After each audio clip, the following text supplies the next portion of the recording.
This is Chael Sonnen, and you're listening to Sports Guys Talking Wrestling.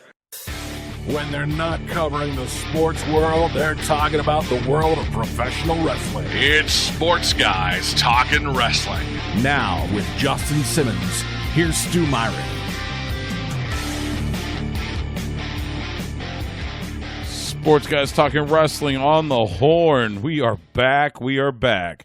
Stu Myrick, Justin Smash Simmons.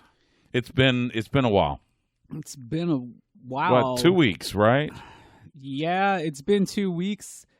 A lot has happened within those 2 weeks. I guess, to get it out of the way early, just so it's not so somber, rest in peace, Kobe Bryant and all that stuff. Because it's been 2 weeks, and I still haven't gotten over it personally. Just because I know a lot of people haven't. I found Super Bowl, out. Yeah, I found. In fact, so I was in Miami. I landed in Miami. I went to the media center to pick up my credentials for Super Bowl week, and I was actually at the counter, and the young lady from the NFL was helping me. Also, she looked on her phone, and she saw an alert from TMZ that said Kobe Bryant had died, and she exclaimed, and I'm going, there's got to be a mistake. Yeah, like that was a hoax. It had to be. Well, TMZ has been really good. They have quickly become one of the more reputable news services around. But you just think, Kobe Bryant. It had been something. I don't know. But then, of course, the reports started rolling in, and then quickly realized, no, it wasn't a hoax, that Kobe and his daughter Gigi had died in the helicopter crash. So, yeah, it put a somewhat somber tinge to last week. Anyway, I am back from Miami, and forgive us for not doing the podcast last week. It was wall-to-wall stuff as I was anchoring the coverage of the Super Bowl on the Horn. Let's just admit, nobody wanted to hear me gloat about my Royal Rumble victories. I know. This place is just like that other place in New York where when somebody starts shining, they don't want to shine any of the spotlight on them. I'm telling you. Are you saying I tried to dim your shine? I think not just you, but I promise. I didn't get a chance to gloat on Fight Night show about my victory. I promise I did not.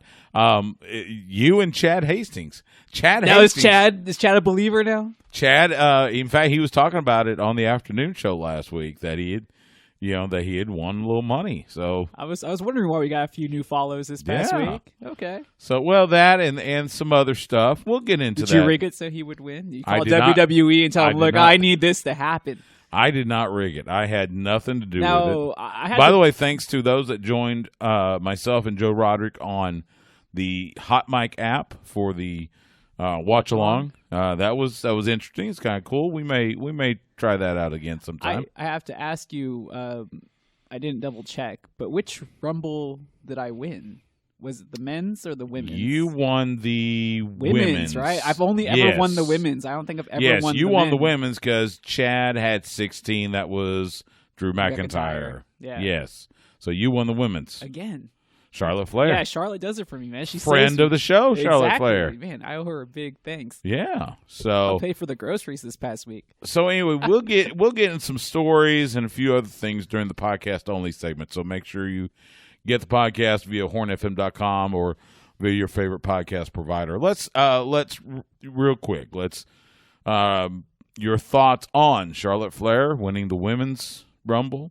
Drew McIntyre winning the men's. Well, obviously an excellent choice for the women's. I was going to say, right? besides the simple fact that, let's all just step back and appreciate while we still have it, Brock Lesnar, because he was fantastic in that performance at the Royal Rumble. His facial expressions, the way he sells when he has to sell. I mean, he really is a complete professional wrestler. People forget these things, and they don't give him enough credit because of that. It's not they forget. It's just he's not in the ring often enough. I know, but he was so good that night.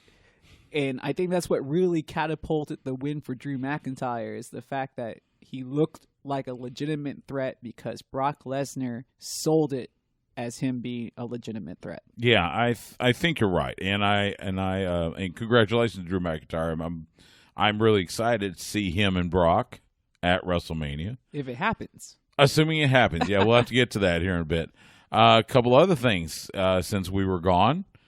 NWA Hard Times, 2 of our own gained gold. Yeah. Thunder Rosa, the new NWA Women's World Champion. Which is a match that everybody was talking about on Twitter when it happened. So she was trending for a bit. That was really cool to see. That was really cool. And then Stroke Daddy himself, Ricky Starks. Oh, no doubt the about new it. TV champion. No doubt about it. You knew that they had to give him the title because, I mean, they are starting to gear up for that next push, that next generation, and they're both part of it. Yeah, I was excited to see both. You and I have been able to work with both of them extensively, especially in Inspire Pro and everything. So, did my heart good to see two of our own hit it big there with Hard Times, and we'll see what happens going through this next season, leading up to the Crockett Cup. So, we saw the Beer City, the Beer City. You mean the Bruisers? The Bouncers.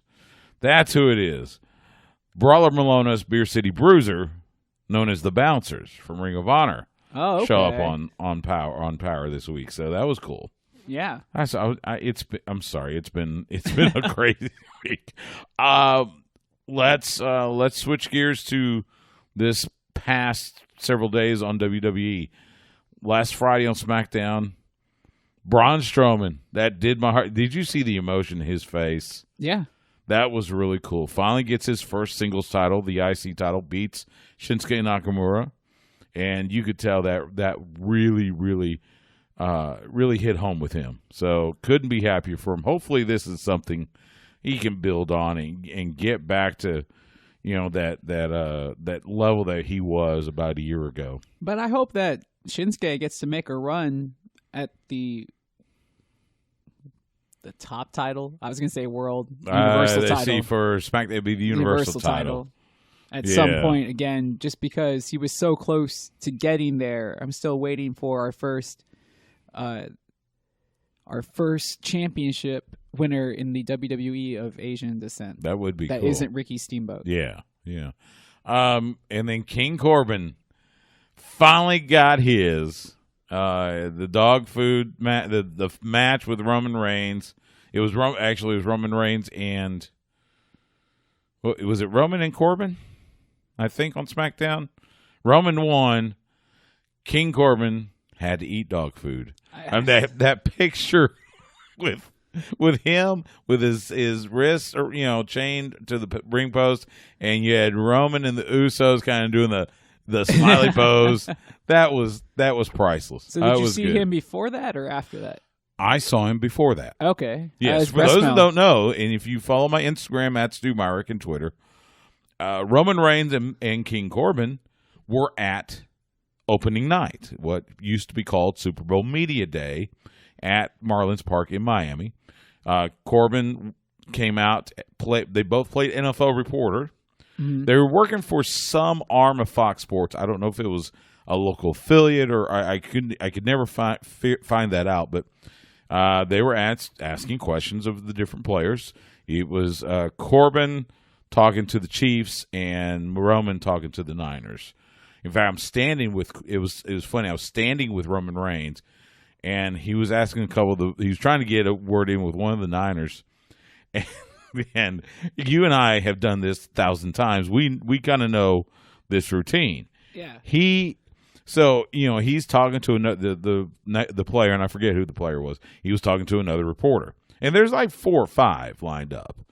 So Roman's standing there with the mic, and so he sees this player wrap up. So he tries to get in, hey, excuse me, and then he goes to another reporter. Mm-hmm. And he kept doing that about 3 or 4 times, and I leaned over to Roman. I said, welcome to our world, Roman. He goes, yeah, I get it now. I said, it's still easier than taking bumps, right? He goes, oh, yeah, gave me the fist bump. So it was fun to watch both him and Corbin. Wow, so you got to meet him in, passing. Yeah, it was really cool. It was good to see them. Does he have the aura of a WWE champion? Yeah. Right? Oh, yeah. Come on. But in person. It's different when you see the people in person. Well, and it's not just that. And the fact that it translates over on TV. It's not just that. It was just the admiration I've had for him with everything he's gone through. It was good to see him out there. We got a picture, and I said, look, I respect the hell out of you. I'm glad you're doing well, and I want you to keep doing it. and he was very appreciative of that. And funny thing was, Corbin was as well. I actually know a couple of his old Cardinals teammates. Levi Brown, who lives here in the Austin area, played with Corbin when he was with the Arizona Cardinals. And so we had a cool little moment with that. This was actually, Corbin hadn't even gone out there. This was before the event even started. So I was coming down. I had just done I did a phone interview with Chad and Kevin for the afternoon show that night to preview opening night, and I'm getting ready to go in because they had it kind of blocked off. It was Marlins Park. Basically, they had the infield tarped off, so we were kind of what would be considered the outfield. And so they had this walkway to go into the main set, and there was Corbin working something out. So I said hi to him. We chatted for a bit, and it was good to talk to him. So yeah, it was interesting to see those two there. Of course, saw the Big Show on Radio Row. He was there on behalf of Special Olympics. He's a huge ambassador for Special Olympics, so it was good to see him. And then the various, they had some other wrestlers. We heard Dana Brooke was on Radio Row, never saw her. Although I think Joe saw her, my buddy Joe Roderick. I think he saw her down in the first floor where the NFL Experience was. So anyway, yeah, it was good mix of WWE and the Super Bowl. Super Bowl being on Fox, so being on Fox, so that kind of explains it with the relationship with WWE. Monday Night Raw, we mentioned, it likely will be Drew versus Brock, but Ricochet might throw a wrench in it. He won a triple threat, so he will get to face Brock Lesnar at Super Showdown for the WWE Championship. So is that just going to be the pay-per-view before WrestleMania, or there's one more in March? No, there should be one more in March. Now, I guess they're not doing Elimination Chamber, or maybe that's going to be the one in March. Because usually it was Elimination Chamber and Fastlane were the two, in between Rumble and Mania. But now we've got this Super Showdown in Saudi Arabia, and it's not until the last Thursday of February. So there's not a whole lot of time to squeeze one. There's barely enough time to squeeze one more in. But I mean, do they really need to? No, I don't think they need to, but they will. They'll find a way to do, like, I guess maybe Fastlane. I mean, I wouldn't want to waste Elimination Chamber just as a transition MVP. Yeah. I'd say do Fastlane, save Elimination Chamber for another time. Yeah. So. Talking about the pay-per-views, are all Royal Rumbles from here on out going to be held at baseball stadiums instead? I'm wondering if that's the case, because last year we had it at the where the Diamondbacks play. Mm-hmm. This year it was Houston at Minute Maid, and everybody's lining up to get into the new ballpark in Arlington, apparently. Yeah. So I'm assuming that at some point you'll probably make a stop there. I would think it'll probably be a couple years, because Survivor Series will be in Dallas this fall. So I gotta imagine Royal Rumble, it'll take a few years to get to Globe Life Field in Arlington. But I mean, if baseball stadiums are the way they're going now, then it just makes sense. True. Charlotte Flair is going to head to NXT. In fact, she's probably on there now as this is airing, to confront Rhea Ripley, because Rhea Ripley, the NXT Women's Champion, came on Raw to confront Charlotte Flair, saying, "Hey, your choice for WrestleMania should be me." Because Charlotte was talking about, well, I've already beaten Becky for the title. I've already beaten Bayley for the title. So, kind of talking about which one should I go with? Well, here comes Rhea Ripley, the NXT Women's Champion. I'm wondering if maybe this is the next step in establishing NXT as the third brand instead of taking the developmental tag off of it. I could see that. I think it's long overdue at this point. Oh, yeah, absolutely. But, I mean, all the economics behind it, because their structure is completely different than what's on the, well, for the lack of a better term, main roster. Main roster's right. Right. That this would be an opportunity for them to be seen in that equal light, since they are on national cable television. I guess it just makes sense that they start pulling in a little bit more. But it does leave the question, is NXT going to become a touring brand at some point? Is it just going to stay at Full Sail? Are they going to think about moving it around the country just like they do with the main shows? Maybe just not as a high clip where they're not traveling as consistently as the main shows are. There's been a lot of debate about that, if it ever happens. Yeah. About taking NXT on the road Because- for TV because of the simple fact that you've got AEW in these arenas. Meanwhile, NXT is still at Full Sail.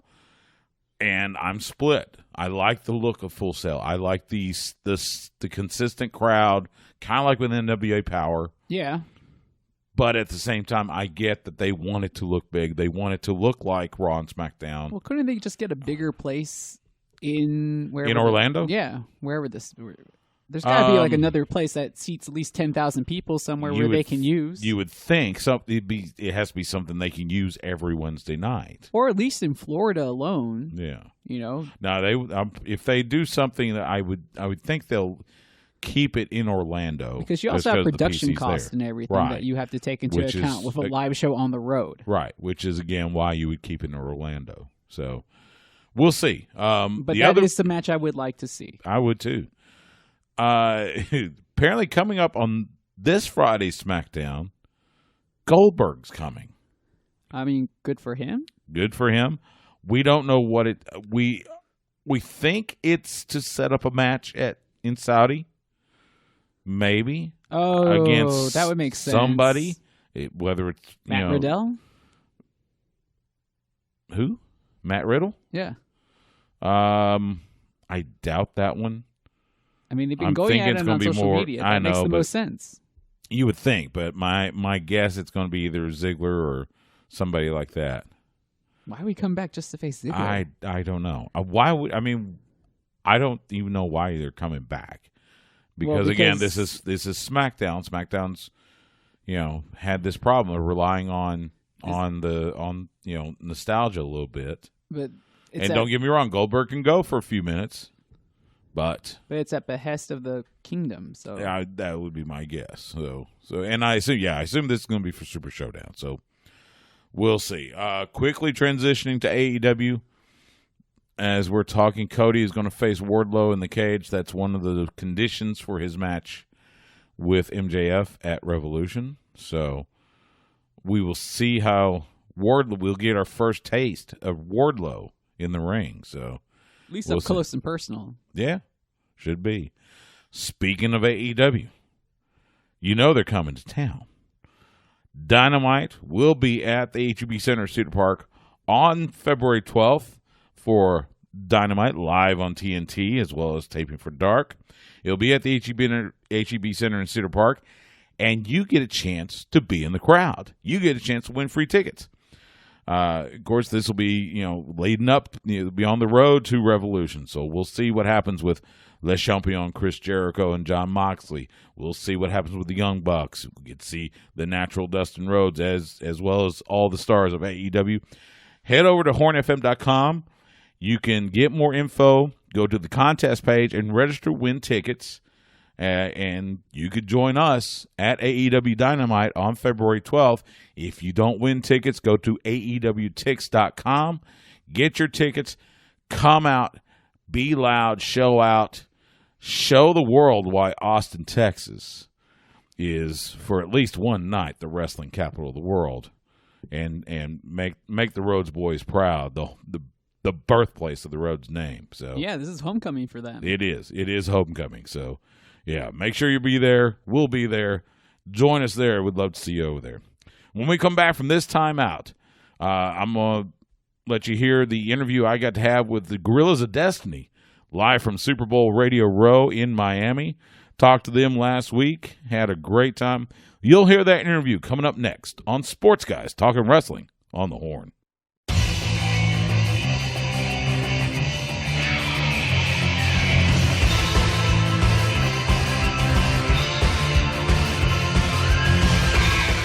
This is Tanahashi, and you are listening to Sports Guys Talking Wrestling.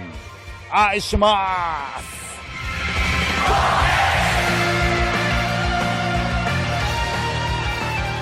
Sports Guys Talking Wrestling on the Horn. Stu Myrick, Justin Smash Simmons. Last Wednesday, had a chance to welcome Tama Tonga and Tanga Loa, the Guerillas of Destiny, to Super Bowl Radio Row in Miami. It was great to talk with them.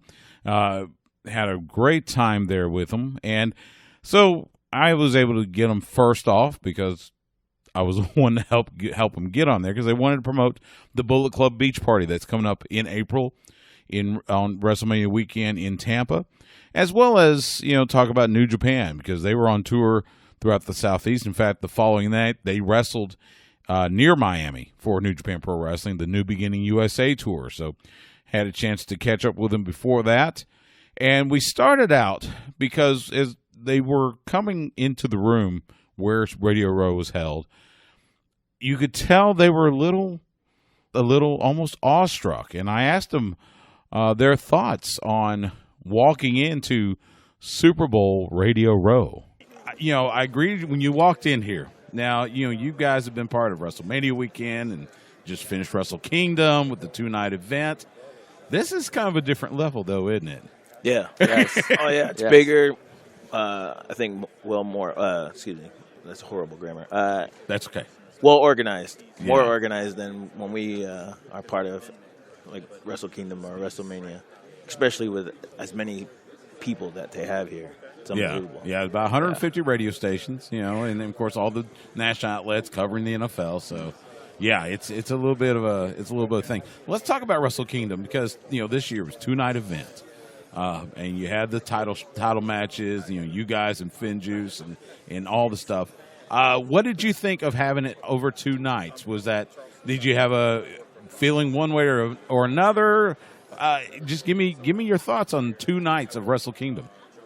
Mixed emotions. Yeah? Yeah, because from one side, we're used to, put everything on the line on one night.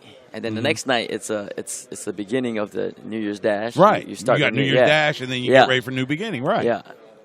So it ended up being 3 days in a row, and it was kind of draining. But, because the adrenaline's still pumping all through it, So by the end, we were just like, we were done.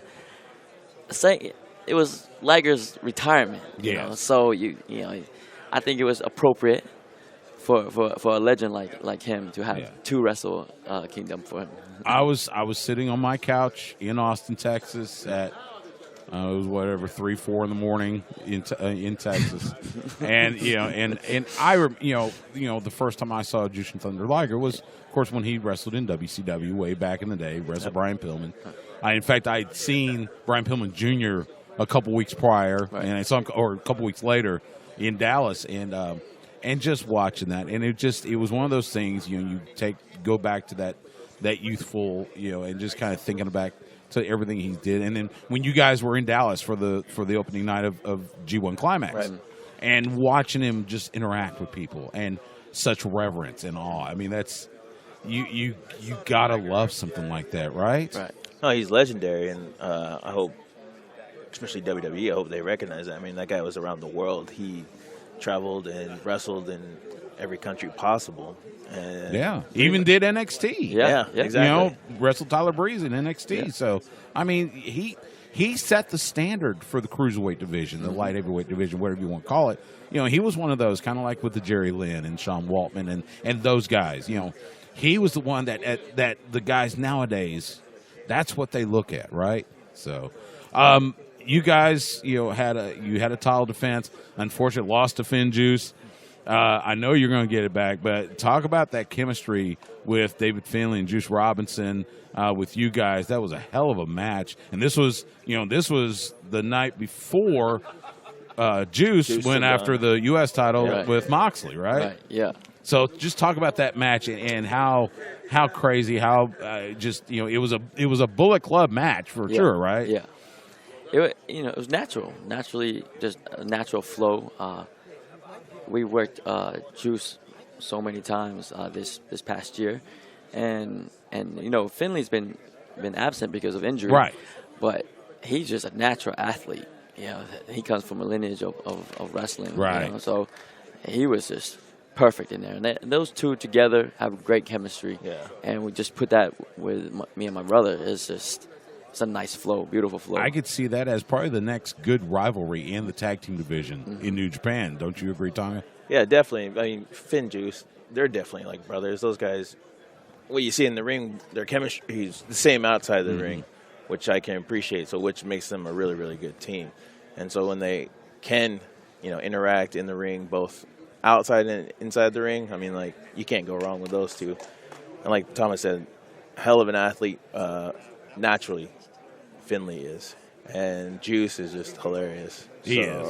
I got to meet him. In fact, it was a year ago.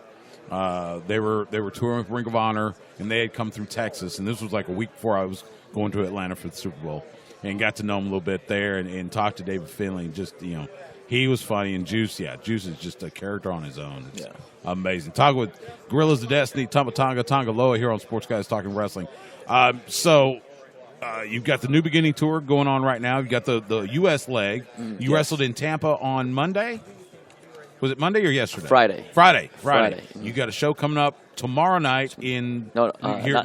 Tomorrow night near Miami. Yes, sir. And let's see, are you guys wrestling Finn Juice, or you got a couple other opponents? I'm trying to remember the card. Tomorrow night we have Tanahashi and Rocky. Oh, that's right. Yeah. Rocky's a character. Yeah, he is hilarious. He's a little character. He is a little character. Yeah. No, he's great. Yeah. He's been in wrestling for a while. Great knowledge. How much longer do you think Tanahashi will go? Because it seems like every time we turn around, it seems like, okay, he's got the shoulder injury, he's got this, but then he seems like he comes back stronger than ever. I mean, there's a reason why they still call him the Ace, right? The Ace, man. He's amazing. Like, there's times you think maybe he's just got like one more leg, and then all of a sudden he surprises you with his charisma. Always one of the greatest wrestlers with that kind of charisma. But then physically he just bounces back, and I don't know how he does it. Like, he just comes back, and you're like, how'd you do that? He looks fit. He'll bounce back at amazing shape, like he's back in his 20s. So it's like crazy how Tanahashi is just so awesome. So let's talk about Bullet Club. You guys, it seems like every time someone decides they want to put a fork in you, it's kind of like a good football team. You don't rebuild, you just reload. Yeah, that's right. You got Kenta now. Yeah. You've got of course Chase Owens. You got the Taiji Ishimori, El Phantasmo. Of course, you guys, Jay White. Are you looking to recruit somebody else? Could we see a new Bullet Club member here in the near future? Or maybe I shouldn't ask trade secrets, but hey, we got to find out.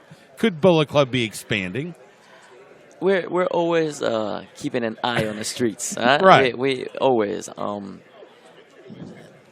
There's always. Okay. There's we'll always, leave it at that. Yeah, especially with New Japan expanding, Yeah. Right, and I wanted to ask you about that. Right. So we've got New Japan Pro Wrestling of America. Yeah.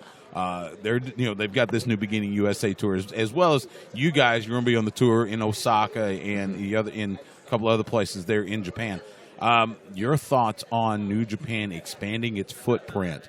Because I think, especially nowadays, pro wrestling, especially in the United States, has gone through such a transformation just in the last 5-6 months. With whether it's All Elite or Impact or New Japan or Ring of Honor, whatever. Talk about the excitement for New Japan Pro Wrestling of America and how it's going to further expand not only the Bullet Club brand, but the New Japan brand here in the U.S. Well, yeah, with us coming out here, we have the LA Dojo. So when we're doing these tours, Shibata and the LA Dojo boys are out doing basically training camps, and it gives an opportunity for up-and-coming wrestlers and well-known wrestlers on the indie scene to come in and try out and to get a look, because, there's so many wrestlers out there. There is. And there's so many who don't get the opportunity. So now we have that opportunity to jump on those guys who are just so hungry to be in wrestling. And I think that's what powers New Japan, is like when they recruit or when they bring on new wrestlers, these are guys who are hungry. That's right. Like, they want it. And they're willing to do anything and everything to be part of New Japan. And that's what we love about, especially the young Lions in L.A. Those guys. You seen them boys? Clark Connors and all the guys. We've got a young man out of Texas, Barrett Brown, 50 caliber Barrett Brown, that's been training in the LA dojo as well, and he's been doing some of those. He did the show in LA. It was part of, I forget the convention that was there, but it was part of that. And in fact, his moniker is 50 caliber. So you might want to keep an eye on him. Okay. I think he, I might be a little biased, but might be a good apprentice, so to speak. He could be a young gun, huh? Yeah. So, but yeah, great. Fantastic. He loves going out to. He said, first time he went out there, he said, it was like night and day after he came out of that training session. His wrestling skills and his wrestling acumen, learning that New Japan style, and and I've seen it, and I've been watching him for several years, and it's not even the same kid I first met. Yeah, it's not the same person, but he's so good and like you said, just so hungry. So I'd say keep it out on him. But yeah, and Shibata just does such a wonderful job. Oh, yeah, and they get these, they get the guest coaches, in there as well. And you mentioned the indie talent, and Texas, just such a fertile ground with independent wrestling, all over with Dallas, Austin, Houston, San Antonio, of course. So yeah, I can see that. Let's talk about Bullet Club Beach Party. Yes, sir. So it's Saturday, the day before WrestleMania, April 4th. April 4th. That's right. At Whiskey Joe's in sir. Tampa. Tell it. So we know about the block party that happened last year in New York. Tell me how you came up with that idea and how the success of that feeds into the beach party this coming April. It was actually my brother and I. We were trying to think of a way to what's the next thing that we can do for the fans besides just being a brand, being cool and wrestling. What can we do? What can we give back? How can we basically say thank you to the fans, connect with them, and allow them to be part of our world for just a moment in time, even if it was but outside of wrestling. Like, they're always with us when we're wrestling on TV or when they watch live streams through New Japan World, but like an opportunity for them just to be around us and just in a relaxed environment, and just allow them to just hang out, and get to know us in a more intimate setting, so to speak. And I used to live in Mojo. Okay. Mojo Raleigh with WWE, and we used to party all the time. And this is how I got the idea, and I was telling Tom, I was like, dude, we got to throw a party. This is how we say, hey, Bullet Club fans, thank you so much for being part of the ride, for supporting us through all this time. Let's have a party. Yeah. And then Tom was not just any party. We wanted it to.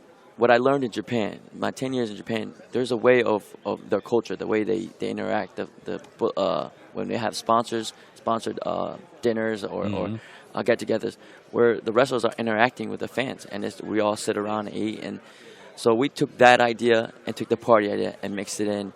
Let's do this style here in America, kind of show our New Japan style, bring that culture here.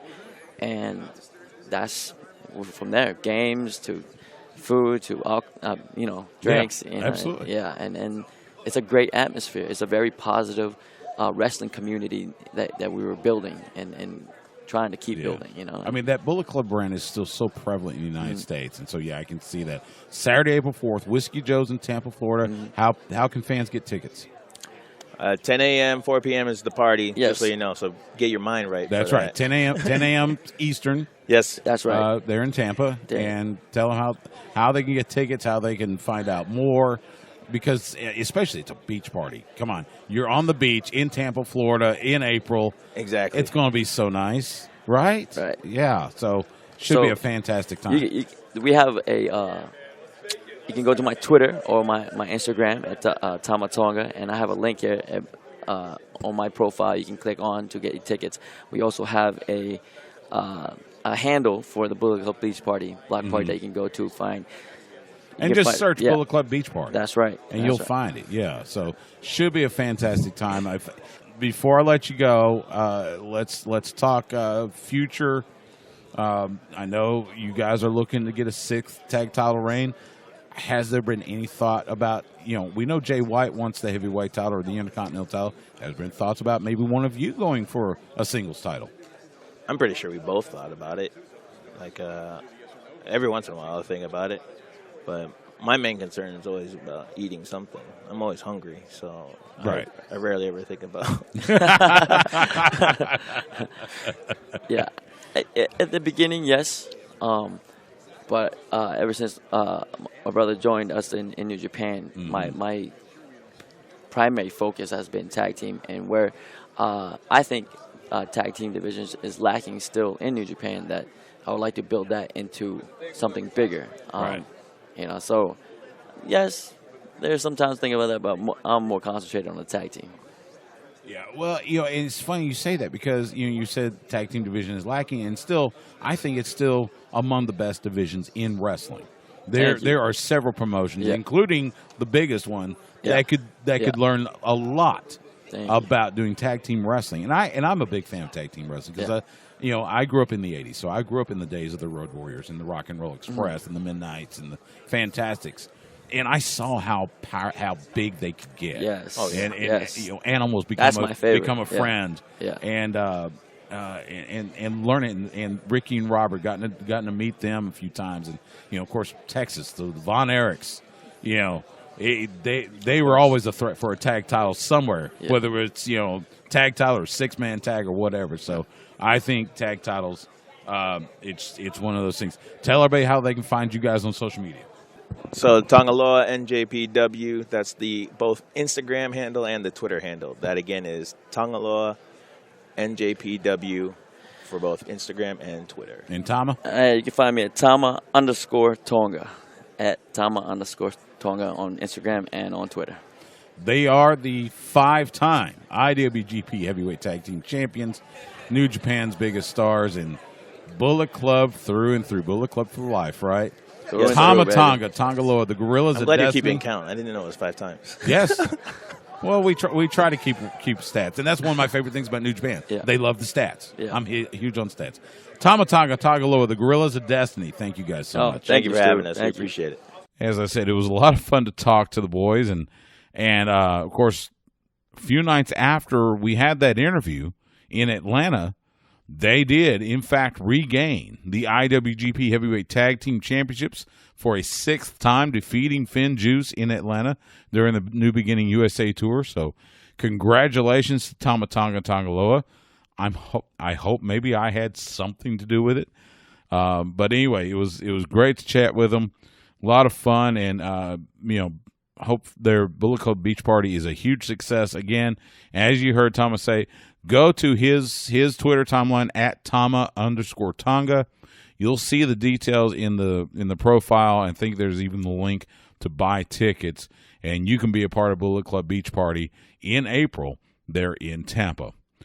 We're going to hit some news and notes, random news and notes from wrestling, plus some stories from my week last week in Miami during Super Bowl week. That will be in a podcast-only segment. Coming up next, you're listening to Sports Guys Talking Wrestling, and you're listening to The Horn, where Austin talks wrestling.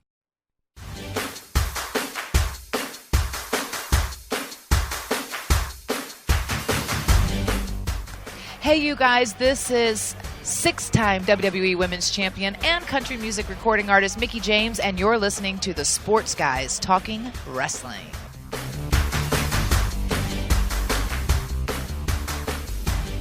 Sports Guys Talking Wrestling podcast segment. This segment, Stu Myrick, Justin Smash Simmons. It was great to see Mickie James again last week. We got to not only have her on Radio Row with Roxy McNabb, the wife of former Eagles quarterback Donovan McNabb, talking about the Karis Sports Foundation, a great cause they've come up with to help kids stay in sports, get sports programs in schools, and keep them active in schools. Then we were with her again when Donovan hosted a Super Bowl party on Saturday night. She was there, got to see Jamie Foxx dance. Nice. Yeah, he showed up. He was there. It was great to see him. There was a little bit of a weird thing with a fan, and poor Jamie. He looked awful. He looked like he needed to just get out of there. In fact, we walked out of the hotel because we had to go to another event, and ended up standing right next to Jamie Foxx. So I just leaned over and said, "Hey, man, hope you're doing well. Congratulations on the success." He goes, "Thanks." He was on the phone, so I didn't want to bother him too much. So, but yeah, it was kind of cool just kind of stand there with Jamie Foxx. Yeah, you met all the stars up close this week. Man, I did. Yeah, let's do a quick review from last week. So you heard the GOD, heard Tama Tonga Tanga Loa. That was really cool. As you heard, they were a little awestruck when they walked into the room there at the Miami Beach Convention Center because, you know, as they said, this is not just, you know, Wrestle Kingdom and, you know, Wrestlemania weekend. You're talking 150, 200 radio stations, the major networks like CBS Sports and Yahoo Sports, NBC, ESPN. ESPN was right in front of us, in fact. So it was kind of like they were a little wide-eyed. It was pretty cool to see that. Talked to, countless Hall of Famers. Had Tim Brown, had Jack Youngblood, one of my favorite guys I love to talk to every year. New member of the Centennial class of the Pro Football Hall of Fame, Jimbo Covert. Got to talk to him for a little bit. Was a participant in the Battle Royal at WrestleMania 2. Yeah. You know, I think Andre won that one, but everybody thought William Perry, the refrigerator, was going to be his Bears teammate from back in the day. It's funny how it all kind of just melds together. I even asked him about that. I just had to, because when I saw that, I said, well, who else would have known that? I know. I'm probably the only person on Radio Row that asked him about WrestleMania 2. So we got to talk to. What did he say? He loved it. You know, Vince said something to the effect of, "Don't let the kids know there's no Santa Claus." I think that was kind of his way of saying, "Don't tell people how this works." Yeah. Got to talk to Edward James Olmos and What? JD Pardo. You got to talk to Edward James Olmos? You have to remember, as a Hispanic man, that guy is like king. We got to see, of course, you know, both of them star in the FX series, Mayans MC. Well, I also love Miami Vice. But of course, remember Miami Vice. It was really cool. Both of them were sporting Mahomes jerseys. Wow. It was really cool. Now, That's I think awesome, because Pardo's a huge Chiefs fan. Okay. And so Olmos just decided to go along with the co-star. So, but it was really cool to talk to them. Talked to Glenn Powell and Monica Barbaro, who are in the new Top Gun Maverick movie that's coming out in June. Okay, that's cool. So that was cool. Glenn Powell, Austinite, proud Westwood Warrior. Wow, so went to Texas. Okay. Yeah, so it's good to talk to them. You just countless stars and everything. Plus, usually I get to talk to a bunch of boxers. This year it was all MMA fighters. Huh. Mostly UFC. As you can tell, you lost my interest there, but okay. Yeah. Well, that included Chad and Kevin Trey and BK had UFC president Dana White. Now that's cool, though. That was cool. That was really neat, and it was good to chat with him. Talked to Chael Sonnen. You heard him at the top of the show. Talked to him a little bit about his career, and he dabbled a little bit in pro wrestling. He actually trained in the power plant, the old WCW power plant back in the day. That's still crazy to me. It's like, oh man, he goes that far back. Yeah. When there was the power plant. Got to talk to Jorge Masvidal and Kamaru Usman, who is the current welterweight champion, and those two had a little bit of a shouting match, let's just say, on Radio Row. Nice. It was interesting. It happened right in front of me too. Everybody needs entertainment. And so I had talked to Masvidal before it happened, so I got to talk to Usman afterwards. So that was interesting. We joked about they were trading Cuban sandwich recipes or something. Even better. But yeah, just it was a lot of fun. As we mentioned, a lot of wrestlers, you know, especially WWE wrestlers. Saw the Big Show. Saw, of course, Roman and King Corbin at opening night. They were scattered through. We also had at the game, there were pictures of both Triple H and Stephanie in a suite somewhere, and then Cody Rhodes, his wife Brandy, and Scorpio Sky, you know, in their special seats thanks to Tony Khan. And I don't know if you look on our Instagram page at Sports Guys Talking Wrestling, in the Super Bowl 54 program, like on page 5, full page ad for AEW Dynamite. Yeah, I saw that. And Cody had put that also on their social media. That was pretty good. They're making a big run. Yeah, so that was really cool to see. I get there and I flip through and it's like, oh my God, AEW's in the Super Bowl program. So that was really neat. The game itself was fantastic. How dare I ever doubt Patrick Mahomes? The man is just, I mean, that's just insane how they came back. Well, their defense was really good in the second half. He was. And No, you I could was tell- saying the Chiefs' defense Chiefs was really yeah. The Patrick was. You could tell he was shaking for about 3 quarters for the first 3 quarters.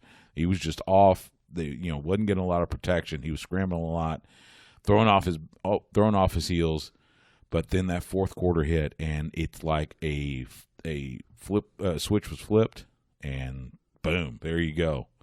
So couldn't be happier for the White House, Texas native. Well, I mean, I'm really excited for Andy Reid. That guy just never really got a break when it came to the big one. Finally gets the big one. He finally got his Super Bowl ring. By the way, I found out.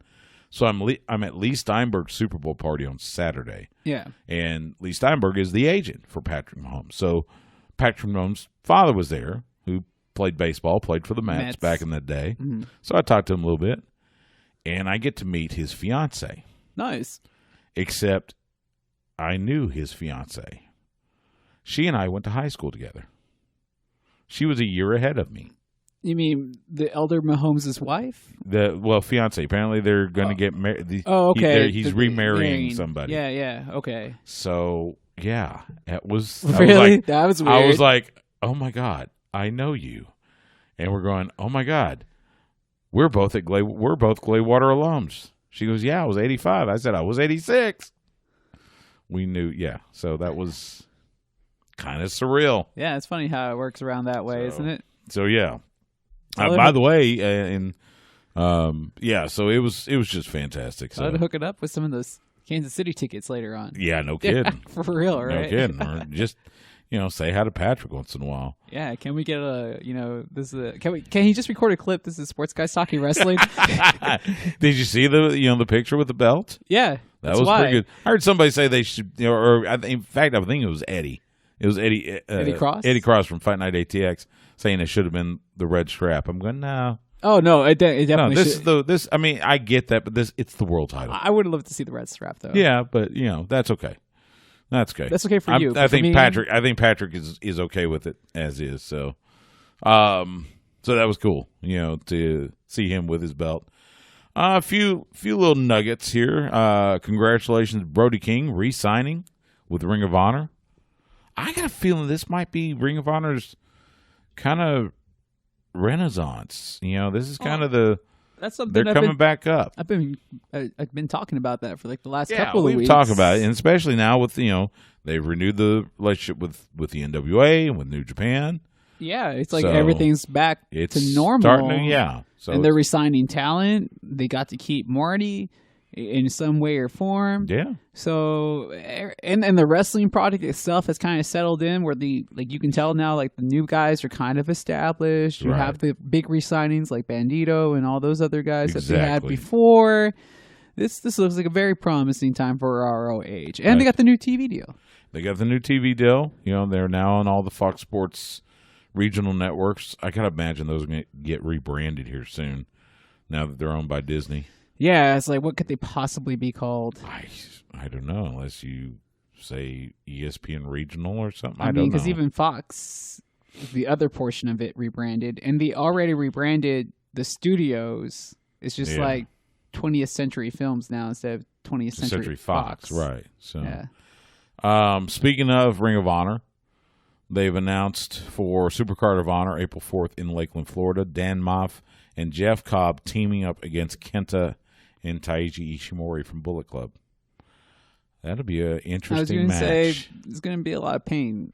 A lot of pain. I think some of that's going to be on Kenta and Ishimori on the bone shoulder. But that should be fun. Major League Wrestling, they just announced that they've formed a partnership with Dragon Gate. Yeah. That'll be intriguing. It's been a while since we've heard from Dragon Gate. Yeah.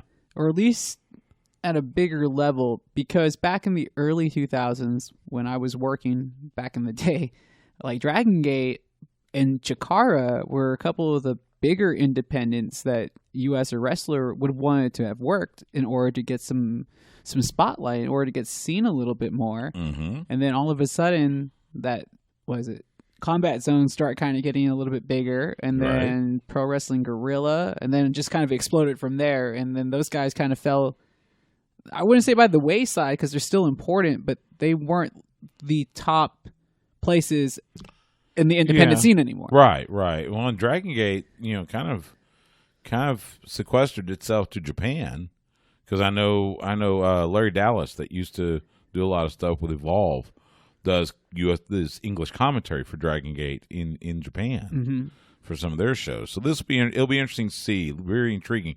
A lot of the great stars from New Japan, they spent time with Dragon Gate. So that'll be interesting to see. We'll see what happens. MLW also announcing that their annual Battle Riot event, this was Battle Riot 3, will be on July 18th at the 2300 Arena in Philadelphia. This is their version of the Rumble, and I was lucky enough to attend Battle Riot 2 when it was in New York last year during WrestleMania weekend. Fantastic! It was so much fun. Dan Severn comes out and makes MJF pee his pants. It was great. I don't know about that, but no, he did. I saw it. It was when you get the Beast, the original Beast, you're going to shake in your boots a little bit. Well, and he's still like a the badass. Beast incarnate, and he's still kind of a badass. But he was a nice guy. I don't think he'll ever not be a badass. But anyway, so Battle Riot 3, it's a 40-man match. 2 competitors start, then every minute, new one comes out. You'll see legends, you'll see, all sorts of different stars, and the winner, I believe, gets a shot at any title, any MLW title they want, anytime they want. That's cool. So it'll be cool. And congratulations to Mike and Maria Kanellis, Michael Bennett, Maria Kanellis Bennett, on the birth of their second child, Carver Mars Bennett. Born on Monday, 8 pounds, 20 and a half inches. It's not a small kid. No. I think maybe, who knows, may follow in the footsteps of Mike. So we'll see. But yeah, congratulations to them. Their expanding family. It's just funny though, now that all the rumors where people didn't know she was legitimately pregnant, and now we found out at least those rumors were true. She was pregnant. I read something. I think it was Cage Side Seats. I'll credit them. Read something. Let's hope Carver grows up having never heard about when Mike was questioned by Maria on TV about whether he was the real father. So I forgot about that. Yeah. So anyway. But it's kind of funny how they took that angle and it ended up being like, oh, she really was pregnant. They weren't joking about that. Okay. Yeah, that's true. The new season of Ms. and Mrs. is kicked off. You already got your DVR set? I do. I watched the first episode, which was last week. It was fun. Nice. It was from WrestleMania weekend last year. They celebrated Monroe Sky's first birthday, and Maurice found a way to pay for the birthday party, keep it under $500. Basically pimping Miz out to a bunch of stuff, because that was the challenge. When Maurice, the first idea Maurice had in the first venue, by the time they told it everything up, it was going to be something like $15,000. Wow, just for a 1-year-old's party? Yeah, for a 1-year-old's birthday, $15,000. And so, of course, Miz going, oh, hell no, I ain't having it. So he challenged her to find a way to do the party under $500. And she did. Of course, it meant Miz had to make some appearances, so in gear and everything. So it was cool. It was fun to watch. That's a fun show. Check them out on USA Network. So, but yet you would not watch Total Divas because that's a soap opera. It's storyline related. That's a soap opera. It's not a soap opera. It's a soap opera. It is not. Total Bella is a soap opera. They're both soap operas. Ms. and Mrs. is fun. Plus, we got to see our friend Chelsea Green on this last episode. Oh, was she with on Zack there? Ryder? Yeah. Oh, okay, that's cool. So no, it's fun. This one is fun. Those two are soap operas. I would not bat an eyelash if they ever went off the air. So anyway, a little bit of wrestling news there. When we come back from this timeout, we'll let you know what's happening in independent wrestling around the area. You're listening to Sports Guys Talking Wrestling. Hey, it's Stu Myrick from Sports Guys Talking Wrestling. All Elite Wrestling is bringing Dynamite, their hit show on TNT, February 12th to the HEB Center in Cedar Park, and we want you to be in the crowd. AEW, the new hot professional wrestling promotion, headlined by Le Champion Chris Jericho, the American Nightmare Cody, the Natural Dustin Rhodes, the Young Bucks John Moxley, and more. Get more info and register now for your chance to win on the contest page at hornfm.com. We'll see you at AEW Dynamite.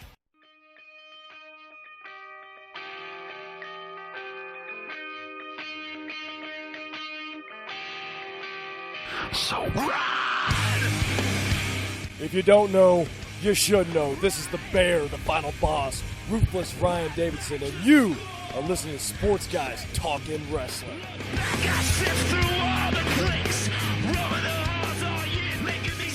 Sports Guys Talking Wrestling on the horn. Stu Myrick, Justin the Smash Simmons, Ruthless Ryan Davidson. Not only part of Shag Nasty, but the current ROW champion. Yeah, he's doing good things. I figured he was going to make it at least that far. I hope it's go further, Me too.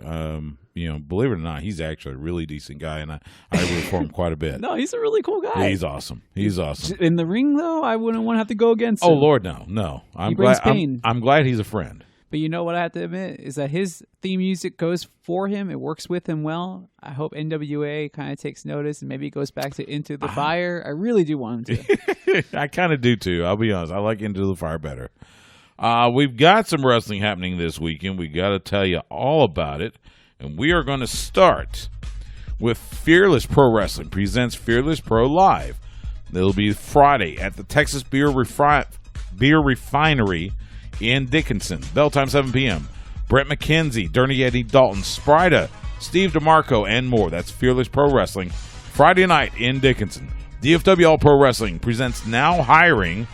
Friday at American Legion Post 655 in Haltom City. Bell time 7 p.m. Apparently we don't know who's on the card because that dumbass, I gotta say it, he's a dumbass. Nasco apparently fired pretty much the entire roster. So we'll find out what happens. DFW Pro Wrestling, Friday night in Haltom City. Reality of Wrestling has their periodic TV taping this Saturday at Booker T's World Gym Arena in Texas City. Bell time 7 p.m.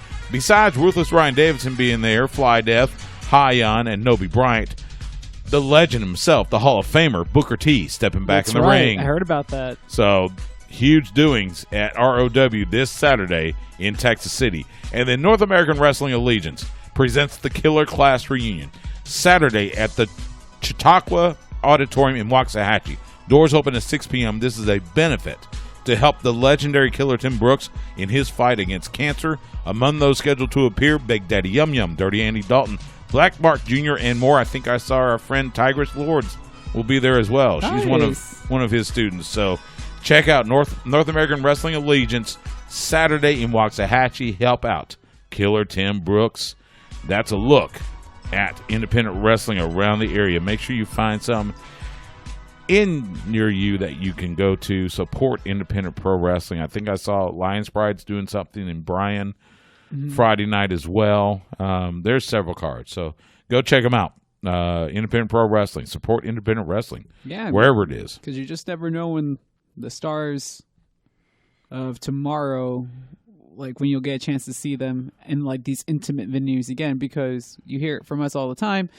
You talk about all the people that are on NWA Power. We've also seen Sammy Guevara, who's on AEW. I mean, and we've had some that have actually got to the WWE. So Keith Lee, the Eric, aka Ray Rowe, the Viking Experience. So yeah, we've been lucky enough to see a lot of those guys. So, what do you got going this weekend? Too much. It's we're in the heat of basketball season. Well, actually, basketball season is starting to wind down during the regular season. We're getting regular season, getting point where but it is time for first pitch for softball. Regular season's getting ready to start. I'll be in quote unquote Mexico, but I'm actually here. But the competition will be in Mexico for the next 2 weeks. Okay. So calling it out on Flow Sports. Yeah.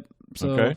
Like the next 4 of my days are going to be locked in a booth calling softball games. But I do get to call a Texas game like in 2 weeks. I've never called any of the University of Texas stuff before, and that's because I lived here for so long. But so in a really roundabout way, I'll call a UT Longhorn like game. All right. Funny.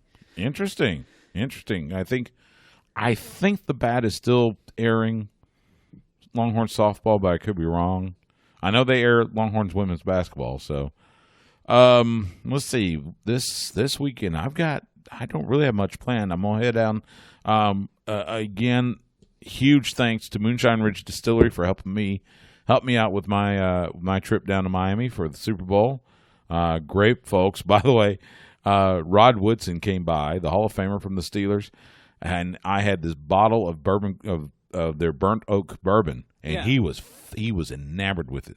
So I'm now working a trade between Rod Woodson and the boys at Moonshine Ridge. The point is that you got to meet Rod Woodson. I've met him before. I've interviewed him before. But you got to meet like everybody this past week. Anyway, I think we're trying to get a signed jersey and get him some bourbon, which helps because one of the owners of Moonshine Ridge is a huge Steelers fan. Why don't they just work out? Look, you can take your 10%. I just want 2% of this deal here. But guys, if you're listening to me, just have him be your promoter. Who? Rod Woodson. Well, we'll see what happens. happens. Just have him work he'll work for baby steps. Baby steps. I'm just saying, you give him a case, maybe he stars in a commercial, and we go from there. Hey, who knows?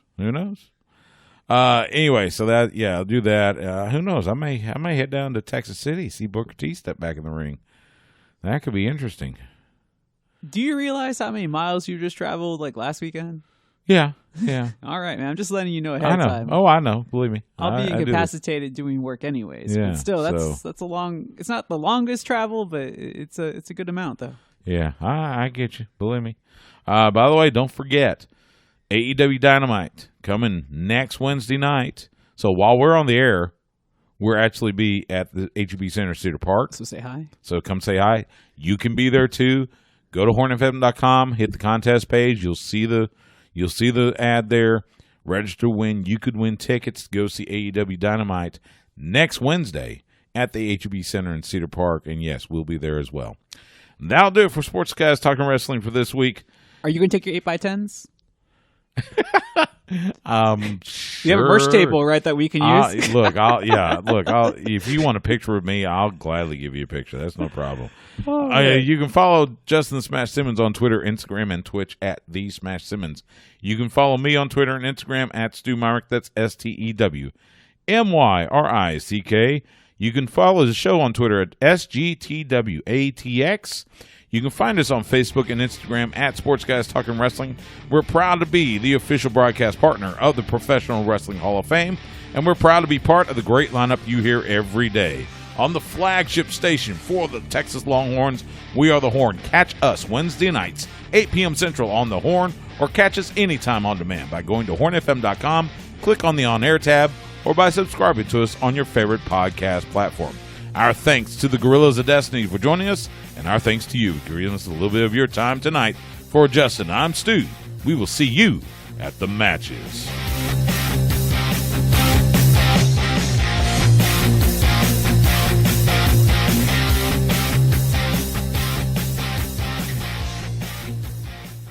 Goodbye and good night.